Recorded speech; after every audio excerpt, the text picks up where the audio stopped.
নমস্কাৰ কি খবৰ মই নিৰঞ্জন বৰা মোৰ ইউটিউব চেনেল নিৰঞ্জন বৰালৈ আপোনালোক সকলোকে স্বাগতম জনাইছো।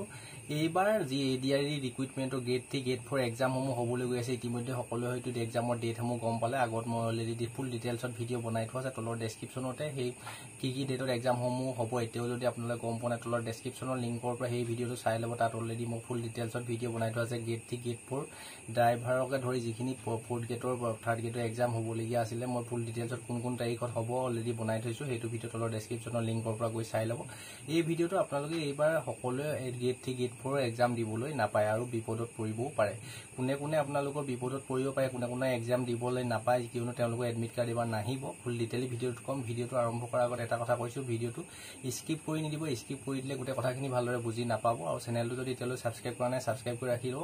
তেতিয়ালৈ মই আগলৈ এনেধৰণৰ যিহেতু ইণ্টাৰভিউসমূহ আহি আছে গেট 3 গেট 4 আসাম পুলিচৰ আদি কৰি বিভিন্ন ধৰণৰ চাকৰি আপোনালোকৰ ইণ্টাৰভিউসমূহ 2024 কাৰণে আৰু আগন্তুক দিনত যদি চাকৰি এটা ল'ম বুলি ভাবিছে তেন্তে মোৰ চেনেলটো ছাবস্ক্ৰাইব কৰি ৰাখিব। বিভিন্ন ধৰণৰ চাকৰি ৰিলেটেড আপডেটসমূহ পাই থাকিবৰ বাবে এইবাৰ কিয়নো এক্সাম দিবলৈ নাপাব। যিহেতু আপোনালোকক মই এইডোখৰতে মেছেজ এটা দেখাই দিছোঁ, আপোনালোকে দেখিছে এই মেছেজটো যদি আপোনালোকৰ মোবাইল ফোনত আহিছে তেন্তে আপোনালোকে যদি গেট 3 গেট 4 পোষ্টত এপ্লাই কৰিছিলে তেন্তে কোনো ধৰণৰ এইবাৰ এক্সাম দিবলৈ নাপাব। আপোনালোকৰ এডমিট কাৰ্ড নাহিব কিয়নো অসম চৰকাৰৰ চাকৰিসমূহ এটা ৰুল ৰেগুলেশ্যন আছে যিটো ক্লাছ 8 লেভেলৰ 8 পাছ লেভেলৰ যিটো ফ'ৰ্থ গেটৰ পোষ্ট থাকে তাত আপোনালোকে যদি হাই ছেকেণ্ডেৰীলৈকে মিনিমাম পঢ়িছে তেতিয়াহে আপোনালোকে সেইটো পোষ্টৰ কাৰণে এলিজিবল হয়, তেতিয়াহে সেইটোলৈকে আপোনালোকে এপ্লাই কৰিবলৈ দিয়ে। কিয়নো আগৰবাৰ যি 26,000 গেট 3 গেট 4 পোষ্ট ওলাইছিলে এডিআৰই আণ্ডাৰ তাত বহুত এনেকুৱা ল'ৰা ছোৱালীও চাকৰি পালে যি এনেকৈ বহুত লাখ ল'ৰা ছোৱালী এপ্লাই কৰিলে চৰকাৰে সিমান এটা কেলকুলেট কৰিব নোৱাৰিলে, ভালদৰে চেলেৰি চাব নোৱাৰাৰ ফলত যিসকল গ্ৰেজুৱেশ্যন কমপ্লিট কৰি দিছে তেওঁলোকেও 8 পাছৰ পোষ্টত চাকৰি পাবলৈ সক্ষম হ'ল আৰু ইতিমধ্যে হয়তো কিছুমানে কৰি আছে।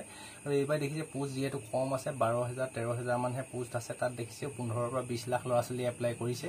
সেইবাবে এইবাৰ এডমিট কাৰ্ড দিয়া আগতে চৰকাৰে ভালদৰে চালি জাৰি চাইছে যে কোনোবা কেণ্ডিডেটে আপোনালোক যদি গ্ৰেজুৱেশ্যন কমপ্লিট কৰি থৈছে কিন্তু 8 পাছৰ পোষ্টকেইটাত এপ্লাই কৰিছে নেকি ভালদৰে চালি জাৰি চাইছে।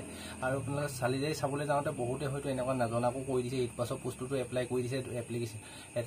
এপ্লাই কৰিবলৈ আহোঁতে যিহেতু এডভাৰটাইজমেণ্টটো ভালদৰে কোনেও পঢ়ি নাচায়, বহু সংখ্যকে যিসকলে পঢ়ি আৰু কিছুমান এনেকুৱাও আছে যে পঢ়ি চায়ো আপোনালোকে সেইটো ভুল কৰোঁ বুলি কৰে 8 পাছতো এপ্লাই কৰি দিয়ে। সেইবাবে আপোনাৰ যিসকলে গ্ৰেজুৱেশ্যন কমপ্লিট কৰি থৈছিলে তেন্তে 8 পাছৰ পোষ্টত যদি এপ্লাই কৰিছিলে ইয়াত দি থোৱা মেছেজটো আপোনালোকৰ যদি আহিছে তেন্তে আপোনালোকে এইবাৰ এডমিট কাৰ্ড নাহিব, আপোনালোকে এক্সাম দিবলৈ নাপাব। আৰু বেলেগ ভয় খাবলগীয়া কথা একো নাই, চৰকাৰে ভালদৰে চালি জাৰি চাইছে। ইমানখিনি যিহেতু 15 পৰা 20 লাখ ল'ৰা ছোৱালী এক্সাম পাতিব লাগিব, সেইবাবে যোনে ইলিগেল কৰিছে ৰিয়েলিকে এপ্লাই কৰা সকলৰ একো প্ৰব্লেম নাই। বাকীসকলৰ যিসকলৰ গ্ৰেজুৱেশ্যন থাকিও 8 পাছ লেভেলৰ পোষ্টত এপ্লাই কৰিছিলে তেওঁলোকৰ এইবাৰ এডমিট কাৰ্ড নাহিব। আজিৰ ভিডিঅ'টো এইটোৱে ইনফৰ্মেশ্যনটো দি দিলোঁ। আপোনালোকৰ যদি মেছেজটো আহিছে তেন্তে উপায় নাই, এইবাৰ এক্সাম দিবলৈ নাপাব। নেক্সট আকৌ যি ভৰ্তি আহে তাৰ কাৰণে প্ৰিপেৰেশ্যন কৰিব লাগিব।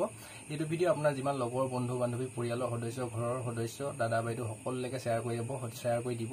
এই মেছেজটো যদি আহিছে তেওঁলোকৰ এইবাৰ এডমিট কাৰ্ড নাহিব, এক্সাম দিবলৈ নাপাব গেট 3 গেট 4। সিমানে। ভিডিঅ'টো ভাল পালে লাইক কৰি দিব, সকলোকে শ্বেয়াৰ কৰি দিব। চেনেলটো এতিয়ালৈ যদি ছাবস্ক্ৰাইব কৰা নাই তেন্তে ছাবস্ক্ৰাইব কৰি ৰাখিব।